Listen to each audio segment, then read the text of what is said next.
Unit Saraswati कृमि में आरती वर्मा आप सभी स्टूडेंट को गुड आफ्टरनून। पेपर 2 एजुकेशन शिक्षा शास्त्र। आज की क्लास में बात करेंगे जगत। जो जगत लिखा हुआ जगत तथा प्रतिदर्श की अवधारणा। जगत मतलब हो जाएगा यूनिवर्स, ठीक है। या आप कह सकते हो, इसको बोल सकते हो जो है आप पॉपुलेशन, ठीक है। तो यहाँ पे बात कर रहे हैं कि जो है ये जो है क्या होता है, ठीक है। प्रतिदर्श आपका क्या होता है, यानी सैंपल क्या होता है, नमूना क्या होता है, ठीक है। ये जगत जो लिखा हुआ है या जगह कह सकते हैं, पॉपुलेशन, और प्रतिदर्श यानी कि सैंपल या आप इसको नमूना बोल सकते हैं। तो यहाँ पे बात करेंगे, ये आपको समझना है क्या होता है 6 यूनिट के अंतर्गत, यानी शिक्षा में शोध के अंतर्गत आपको देखना है क्या होता है। तो शोध आप सभी स्टूडेंट को पता है, हमने कितने बार पढ़ा है, आपको बहुत बार पढ़ा चुकी हूँ, ठीक है। तो शोध जो आप जानते हैं मतलब पता लगाना, ठीक है, या खोज करना, या जो ज्ञान नए ज्ञान का सृजन करना, या खोज कर मतलब निर्माण करना, ठीक है। या कह सकते हो जो पहले से ज्ञान मौजूद है उसी में जो है संशोधन करना, उसी को जो है मतलब उसी को जो है फिर से मतलब आपको खोजना, यानी कि न्यू तरीके से, ठीक है। तो यहाँ पे आप देख सकते हैं कि ये क्या होता है। ये जगत जो लिखा हुआ है, जगह लिखा हुआ है, तो ये हो जाता है आपका पॉपुलेशन, यानी जगह या कोई, ठीक है। यहाँ पे पढ़ के आपको बताती हूँ, यह किसी अध्ययन के अंतर्गत आने वाले लोगों, वस्तुओं, घटनाओं का पूरा समूह होता है। ये तीनों एक ही शब्द हैं, इनको याद रखना है, ये तीनों आपके एक ही शब्द हैं। मतलब कहने का मतलब ये हुआ कि आप जब शोध करते हैं तो अध्ययन जो बोला गया स्टडी करते हैं, यानी कि जब आप शोध करते हैं तो जो है इसके आने वाले लोगों का या वस्तुओं का, घटनाओं का पूरा समूह होता है, ठीक है। तो यहाँ पे आप पढ़ लीजिएगा अच्छे से, यह किसी अध्ययन के अंतर्गत आने वाले लोगों, वस्तुओं या घटनाओं का पूरा समूह होता है, ठीक है। जगह, उदाहरण के लिए यदि हम किसी शहर के सभी निवासियों का अध्ययन कर रहे हैं तो शहर के सभी निवासी जगह होंगे। इसको अभी डिटेल में आपको समझाने का प्रयास करेंगे, समझ में आएगा। ये कहने का मतलब होता है पॉपुलेशन मतलब जैसे ये जगह हो गई पूरी, ये कोई वस्तु हो गई या घटना हो गई, तो ये आप अध्ययन कर रहे हैं इस चीज़ का, ठीक है। ये आपकी जनसंख्या पूरी हो गई, यानी कि पॉपुलेशन, ठीक है। ये जगह किसी शहर का, ठीक है, यानी कि जैसे आपका स्कूल है, ठीक है, तो उसमें जो है आप शोध करेंगे, ठीक है, या अध्ययन करेंगे कह सकते हैं। तो इस प्रकार से यहाँ पे देख सकते हैं प्रतिदर्श या नमूना क्या होता है, सैंपल, ठीक है। तो इसको आप जान सकते हैं, यह जगह का एक छोटा सा भाग होता है जो अध्ययन में शामिल किया जाता है।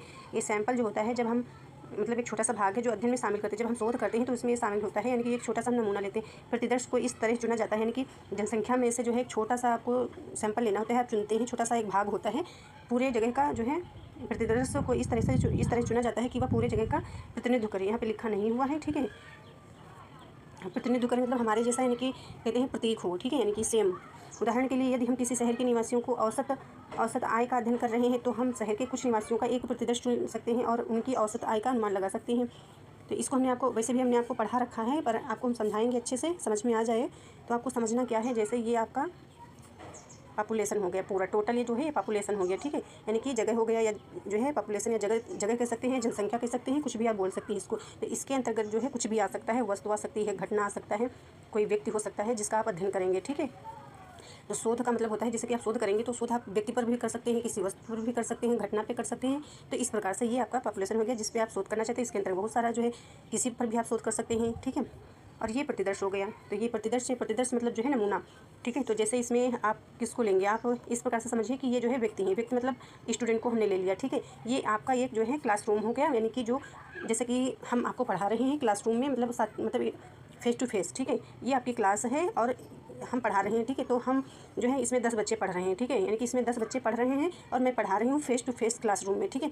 तो इसमें से हम जो है 2 बच्चों से पूछेंगे, मतलब 10 बच्चों में 2, 3 या 4 बच्चों से हम पूछेंगे कि हम जो पढ़ा रहे हैं आपको समझ में आया।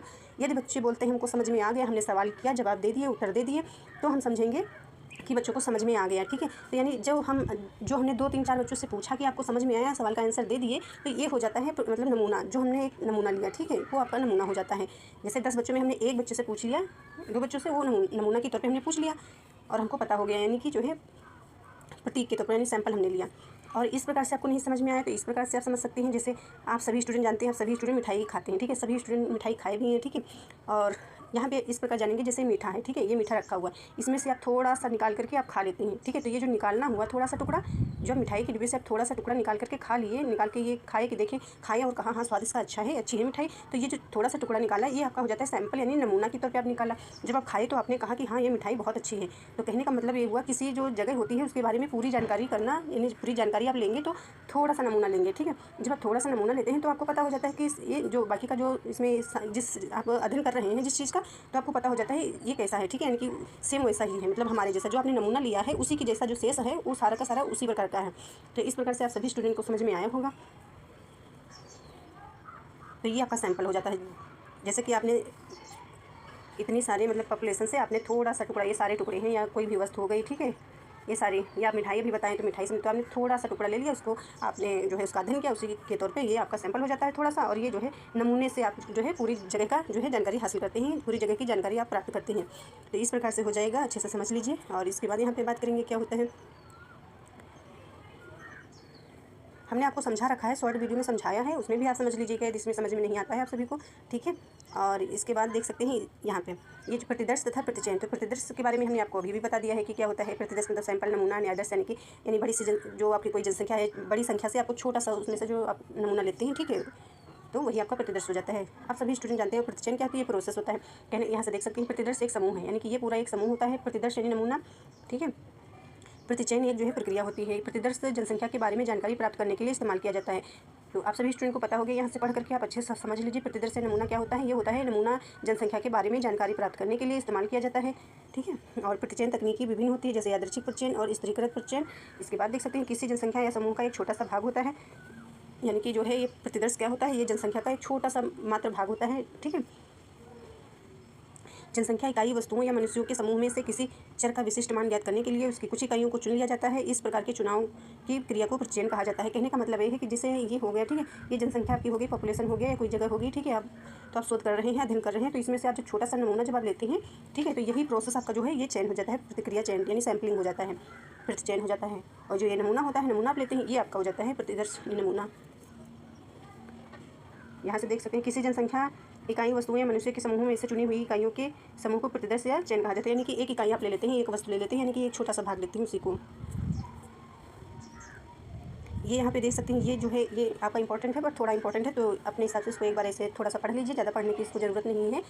आ जाए तो आप जो है इसको जो है हल कर पाएँ, ठीक है। थोड़ा सा समझाती है, ये जनसंख्या के प्रकार हैं, ठीक है, ये जो है आपके जनसंख्या के प्रकार हैं, 3 प्रकार हैं। तो समझाती जनसंख्या का एक हो गया आपका समझाती जनसंख्या, एक हो गया सीमित जनसंख्या, और एक आपका हो गया वास्तविक जनसंख्या। तो ये 3 प्रकार के आपके हैं। तो यहाँ पे देख सकते हैं समझाती जनसंख्या का अर्थ है कि एक विशिष्ट जाति या सांस्कृतिक समूह के लोगों की जनसंख्या, ठीक है, लोगों की जनसंख्या मतलब विशिष्ट जाति के लोग। और सीमित जनसंख्या का मतलब होता है एक विशिष्ट संख्या क्षेत्र में रहने वाली जनसंख्या, यानी जो विशिष्ट क्षेत्र में रहने वाली जो क्षेत्र में रहने वाली जनसंख्या होती है उसको सीमित जनसंख्या बोलते हैं। और वास्तविक जनसंख्या किसी क्षेत्र में रहने वाले लोगों की संख्या। उदाहरण के तौर पे यहाँ पे आप देख सकते हैं, ये उदाहरण के तौर पे दिया गया है, इसको भी देख लीजिएगा।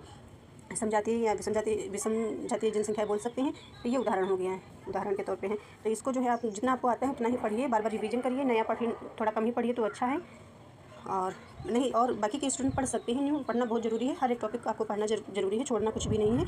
पर जो बच्चे पहले से पढ़ रखे हैं उनको बहुत ज़रूरी है कि अपना रिवीजन करते रहें, ताकि जो आपका प्रश्न आपको जो आता है वो ना छूटने पाए। जो आता है वो छूट जाए तो बहुत दुख होता है, तो आपको वो छूटना नहीं है। जो आपको आता है तो उसको रिवीजन करना है। रिवीजन आपका जब पूरा हो जाए तो आप न्यूज कुछ भी पढ़ सकते हैं, थोड़ा बहुत, ज़्यादा नहीं, ठीक है। तो यहाँ पे देख सकते हैं प्रतिचयन विधियाँ, ठीक है, ये आपकी प्रतिचयन विधियाँ हैं, प्रतिचयन विधियाँ या नमूना चयन की विधियाँ, ठीक है। जो अभी हमने आपको बताया कि प्रतिचयन की जो है, प्रतिचयन क्या होता है, प्रतिचयन, ठीक है, प्रोसेस होता है नमूना लेने की, ठीक है। तो यहाँ पे देख सकते हैं प्रतीक चयन प्रक्रिया, यहाँ यह एक प्रक्रिया है जिसके द्वारा शोधकर्ता एक बड़ी आबादी से एक छोटा सा हिस्सा या नमूना चुनते हैं ताकि पूरे जनसंख्या का प्रतिनिधित्व किया जा सके। प्रतिनिधित्व का मतलब जैसे हमारे जैसा, या कह सकते हैं प्रतीक, ठीक है, या सिंबल बोल सकते हैं। कहने का मतलब है जैसे कि ये कोई वस्तु है, सामान है, ठीक है, इसमें से जब हमने थोड़ा सा सामान लिया तो पता करना है, जैसे अभी हमने बताया, तो ये सारा सेम हो, ये जो नमूना लिया है, तो इसी प्रकार से। प्रतिचयन विधियों के प्रकार कौन कौन से होते हैं, तो आपको इंपॉर्टेंट है, इसको अच्छे से आपको पढ़ना है। इसको भी हमने आपको पढ़ा रखा है, इसको भी पढ़ लीजिएगा शॉर्ट वीडियो में। इसमें हम जो है लॉन्ग वीडियो है आपकी, थोड़ा शॉर्ट में ही पढ़ाएंगे ताकि आपका जो है यूनिट सारी कवर कर दूँ, ठीक है। समय नहीं है ज़्यादा, इधर हमने पढ़ाया भी नहीं आप सभी स्टूडेंट को। तो यहाँ पे देख सकते हैं संभाविता प्रतिचयन होता है, ठीक है, यानी कि यहाँ से देखिए प्रतिचयन विधियों के प्रकार, तो आपके 2 प्रकार होते हैं, एक संभाविता प्रतिचयन और एक असंभाविता प्रतिचयन। तो ये जो संभाविता प्रतिचयन है तो इसको प्रोबेबिलिटी सैम्पलिंग भी बोलते हैं, या जो है प्रोबेबिलिटी बोल सकते हैं, और एक प्रायिकता प्रतिचयन भी बोल सकते हैं, एक संभाविता भी बोल सकते हैं, संयोगिक भी बोल सकते हैं। और ये दूसरा जो आपका है असंभावित प्रतिचयन, यानी कि नॉन प्रोबेबिलिटी सैम्पलिंग हो जाएगा, गैर प्रायिकता, और जो है प्रतिचयन या असंभाविता, इसको जो है प्रायिकता अभी हमने यहाँ पे बताया। और इसका एक और नाम होता है यादृच्छिक प्रतिचयन और एक गैर यादृच्छिक प्रतिचयन, ठीक है। तो यहाँ पे बात करेंगे, यहाँ पे देख सकें ये सारणी आपको याद कर लेनी है, जो तालिकाएं बनी हुई हैं इसको अच्छे से आप पढ़ लीजिएगा, याद कर लीजिएगा, ये इंपॉर्टेंट है। प्रतिचयन विधियाँ, ये प्रतिचयन विधियाँ हो गई आपकी। तो यहाँ पे देख सकते हैं आप सभी स्टूडेंट, ये ठीक है। यहाँ पे देखिए संभाविता प्रतिचयन, आपको बस ऐसे याद रखना है कि इसके अंतर्गत संभाविता प्रतिचयन यानी कि प्रोबेबिलिटी के अंतर्गत, और असंभाविता यानी कि नॉन प्रोबेबिलिटी के अंतर्गत कौन कौन सी विधि आती हैं, यानी उदाहरण के तौर पर आप देख सकते हैं ये, ठीक है।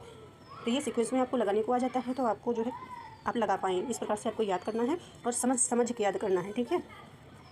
इसको जो है यादृच्छिक भी बोलते हैं, प्रायिकता भी प्रतिचयन बोलते हैं, यानी कि जो है प्रोबेबिलिटी सैम्पलिंग, ठीक है। तो प्रोबेबिलिटी सैम्पलिंग क्या होता है, इसको भी देख लीजिए क्या होता है। इस प्रकार के प्रतिचयन जिसमें जनसंख्या के सदस्यों की प्रतिदर्शन में शामिल होने की संभावना ज्ञात होती है, ठीक है।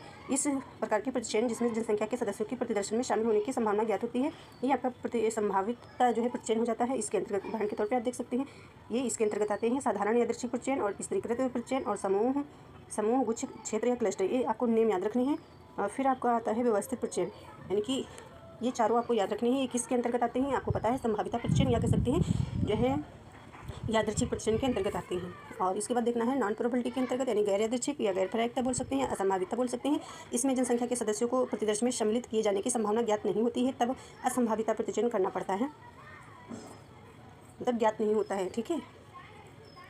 कोटा प्रतिदर्शन आता है, प्रासंगिक प्रतिचयन आता है, और जो है उद्देश्यपूर्ण प्रतिचयन आता है, हिमकंदुक आता है प्रतिचयन। प्रतिदर्शन कह सकते हैं या प्रतिचयन कह सकते हैं या सैम्पलिंग कह सकते हैं, अपने हिसाब से कह सकते हैं, नमूना बोल सकते हैं। ये जो सब में जो लास्ट में लिखा है प्रतिदर्शन या प्रतिचयन, तो इसको आप सैम्पलिंग लिख सकते हैं, नमूना भी लिख सकते हैं, प्रतिचयन भी लिख सकते हैं। जो आपके पेपर में जिस प्रकार से पूछा जाए उसी प्रकार से आपको उत्तर देना होता है, क्योंकि उत्तर एक ही सही होता है 4 विकल्पों के अंतर्गत, ठीक है। और यदि मिलान करने में आए तो आपको वर्ड के अनुसार, यानी शब्दों के भाव के अनुसार आपको जो है आंसर देना होता है। तो आपको क्वेश्चन जो है अच्छे से पढ़ना है, और जो आपके विकल्प ऑप्शन जो दिए होते हैं उनको भी अच्छे से आपको पढ़ना होता है। फिर स्नोबॉल आपका है और संतृप्ति प्रतिदर्शन है, घनीभूत। इसमें से खास बात ये है कि आपको क्या अच्छे से इंपॉर्टेंट है, क्या आपको याद रखना है। तो यहाँ पे हम आपको बताते चलती हूँ कि इंपॉर्टेंट आपका कौन सा है। तो यहाँ पे आपको याद रखना है कि संभाविता के अंतर्गत कौन कौन से आपके आते हैं। तो 2 आपको सबसे पहले ये याद रखना है। सभी स्टूडेंट को कन्फ्यूजन रहता है कि क्लस्टर किसके अंतर्गत आता है, यानी समूह गुच्छ किसके अंतर्गत। ये आपका संभाविता और कोटा और एक ये आप तीनों अच्छे से याद कर लीजिए, ठीक है। याद आपको सब करना है और आपको आता भी होता है सब, पर इसमें से 3 ये ऐसे आपके जो है जो विधियाँ हैं, ये जो है थोड़ा कंफ्यूज करती हैं कि कोटा ये किसके अंतर्गत आता है, हिमकंदुक किसके अंतर्गत आता है, और ये क्लस्टर यानी समूह गुच्छ क्षेत्र ये किसके अंतर्गत आता है। तो आपको याद रखना है कि ये जो है आपका संभाविता के अंतर्गत आता है, समूह गुच्छ, ठीक है। और ये कोटा प्रतिदर्शन और हिमकंदुक आपको अच्छे से याद रखना है, असंभाविता के अंतर्गत आती है विधि, ठीक है। अब यहाँ पे आपको समझना है प्रतिचयन या नमूना चयन विधियाँ। अभी जो हमने आपको बताया इसको डिटेल में आपका है पूरा, तो इसको भी आप एक नज़र में देख सकते हैं। यह एक प्रक्रिया है जिसके द्वारा शोधकर्ता एक बड़ी आबादी से एक छोटा सा हिस्सा नमूना चुनता है, ताकि पूरी जनसंख्या का प्रतिनिधित्व किया जा सके। व्यवहारपरक शोधों में प्रयुक्त होने वाले प्रतिदर्शन को मूलतः 2 भागों में बांटा जाता है। अभी जो हमने बताया ये संभाविता। अब यहाँ पे डिटेल में थोड़ा आप देखे थे, एक बार और देख लीजिए, जितनी बार आपका रिवीजन हो जाए ज़्यादा बढ़िया है आपके लिए। तो यहाँ पे देख सकते हैं संभाविता प्रतिचयन में जनसंख्या के प्रत्येक सदस्य को नमूने में चुने जाने की ज्ञात संभावना होती है, यानी कि संभाविता प्रतिचयन में जनसंख्या के प्रत्येक सदस्य को नमूने में चुने जाने की ज्ञात संभावना होती है। यादृच्छिक नमूनाकरण संभावनाओं पर जो है निर्भर करता है। तो कहने का मतलब ये है इसमें कि ऐसे जैसे कि हमने जो एक आपको बताया कि मतलब ऑफलाइन जो क्लास है, ठीक है। तो ऑफलाइन क्लास के अंतर्गत जब बच्चों को पढ़ाया जाता है, फिर टेस्ट वगैरह होता है जो मौखिक रूप से, ठीक है। तो जैसे हमने बताया कि जैसे इसमें 10-12 बच्चे पढ़ रहे हैं, ठीक है। तो इसमें जो है हम किसी भी स्टूडेंट से पूछ सकते हैं कि आपको जो हम पढ़ा रहे हैं आपको समझ में आया कि नहीं। पीछे भी स्टूडेंट से हम पूछ सकते हैं, या फिर जो मतलब बीच में है क्लास के अंतर्गत, मतलब जो ऑफलाइन क्लास के अंतर्गत, ठीक है। तो यहाँ पे किसी भी स्टूडेंट से हम पूछ सकते हैं, जो पीछे बैठा हुआ है स्टूडेंट है या फिर जो है बालक जो आगे बैठा हुआ है। तो इसमें जो है किसी भी स्टूडेंट से पूछा जा सकता है। संभाविता प्रतिचयन जनसंख्या के प्रत्येक सदस्य को नमूने में चुने जाने की ज्ञात संभावना होती है, यानी कि स्टूडेंट कोई भी स्टूडेंट है वो जो है किसी को भी चुना जा सकता है। कहने का मतलब यही है इसमें, ठीक है। यादृच्छिक नमूना संभावना यानी संभावनाओं पर आधारित होता है। इसके बाद आपको देखना है ये हमने आपको बताया संभाविता प्रतिचयन या यादृच्छिक प्रतिचयन। इसके अंतर्गत सरल यादृच्छिक प्रतिचयन जो भी हमने आपको पढ़ाया याद रखना है, जनसंख्या के प्रत्येक सदस्य को नमूने या प्रतिदर्शन में चुने जाने का एक समान अवसर होता है। मतलब जो अभी हमने आपको बताया 10-12 बच्चे हैं क्लासरूम में, ठीक है। तो क्लासरूम में कोई भी बच्चा जो है चुने जाने का एक समान अवसर होता है उसको, यानी कोई भी स्टूडेंट को हम चुन सकते हैं, सभी के चुने जाने की मतलब संभावना होती है। इसके बाद आपको देखना है स्त्रीकृत प्रतिचयन, यानी कि ठीक है इंग्लिश में भी आप पढ़ लीजिएगा। जनसंख्या को विभिन्न समूहों में विभाजित किया जाता है, ठीक है। विभिन्न समूह में अच्छे से इसको पढ़ के जाना है, आपको याद रखना है। आपको ये बहुत जो है फ्यूचर में भी काम आएगा स्टडी में, ठीक है। आप तैयारी ही कर रहे हैं तो अच्छे से करिए, ठीक है। भले ही आपको जो है 1 साल लग जाए, 2 साल लग जाए, और पर जरूरी भी है नेट क्वालिफाई होना जल्दी से जल्दी, ठीक है। पर अभी आपने देखा शक्ति दुबे, ठीक है, उन्होंने 7 यानी 7 वर्ष बाद जो है टॉप किया। तो ये मैटर नहीं करता है कि आप फेल हो गए हैं या कुछ भी प्रॉब्लम हुई है, तो सबकी परिस्थितियाँ अलग होती हैं। तो आपको जो है निकालना है। तो ये नहीं कि आपका नेट क्वालिफाई हो गया आप जो है जॉब आ गए, ऐसा नहीं है। आप नेट क्वालिफाई करेंगे, फिर आप एग्ज़ाम देंगे, दूसरा एग्ज़ाम, ठीक है, यानी कि तब आपका होगा। तो इस हिसाब से पढ़ते चले, समझ के पढ़िए और अच्छे से पढ़िए। इसके बाद यहाँ पे गुच्छ या समूह प्रतिचयन हो गया। और इसके बाद जो है जनसंख्या को समूहों में विभाजित किया जाता है और फिर यादृच्छिक रूप से समूह का चयन किया जाता है। जैसे स्कूल हो गया। व्यवस्थित प्रतिचयन या क्रमबद्ध, इसमें जनसंख्या को समूह में विभाजित किया जाता है और फिर एक निश्चित अंतराल पर सदस्यों का चयन किया जाता है। इसमें समूह या गुच्छ प्रतिचयन हो गया। क्षेत्र जनसंख्या को समूह में विभाजित किया जाता है, समूह में विभाजित कर दिया जाता है, फिर यादृच्छिक रूप से समूह का चयन किया जाता है। समूह का चयन, इसमें समूह, प्रत्येक समूह से नमूना लिया जाता है इसमें, और इसमें जो है बोला गया है कि समूह का चयन किया जाता है। जैसे स्कूल हो गया। कहने का मतलब है कि जैसे कि स्कूल लिखा हुआ है तो स्कूल हो जाएगा। इसके अंतर्गत व्यवस्थित प्रतिचयन या क्रमबद्ध के अंतर्गत जो है समूह को विभाजित किया जाता है और फिर एक निश्चित अंतराल पर जो है सदस्यों का चयन किया जाता है। कि जैसे इसमें बोला गया कि समय अंतराल पर, जैसे कि आज हमने चयन किया फिर क्रमबद्ध, इस प्रकार से, जैसे कि फर्स्ट क्लास का हमने किया, फिर सेकंड क्लास का, फिर जो है थर्ड क्लास का, इस प्रकार से आप जान सकते हैं निश्चित अंतराल में।